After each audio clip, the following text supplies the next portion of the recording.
Living in Colorado's mountains requires resiliency. For weeks, the Cameron Peak Fire has been a menace to a few. Tonight, it's a problem for millions. With wildfires becoming more prevalent and dangerous than ever before, Ron Reese says he's learned to live with the risks because the mountain air and the beautiful views can't be beat. It means everything. It's my dream in life.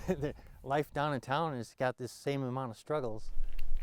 He's owned this property in the mountains west of Loveland for half his life now. He watched as the Cameron Peak Fire inched toward the place he loves most. Extremely worried.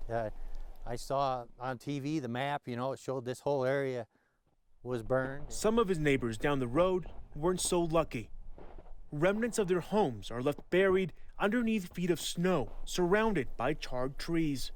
In total, the U.S. Forest Service says the Cameron Peak Fire claimed more than 200 homes, and the road to rebuild is long. Recovery is going to take years, not months. After months of fire, this community is now facing a new threat.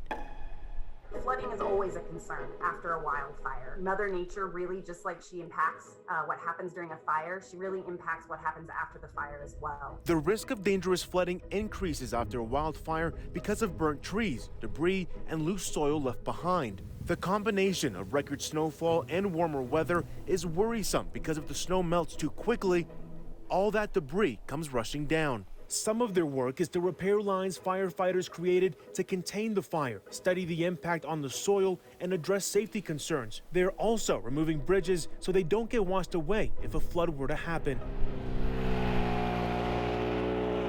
After surviving the Cameron Peak Fire, Ross is moving all the burnt trees on his property in preparation for spring flooding. It's burned like 1,200 feet straight up above the campers. I spent probably 60 hours already working up there, dropping trees, bringing firewood down, and just leaving brush all over the ground so that'll catch the soot as it's coming down. Then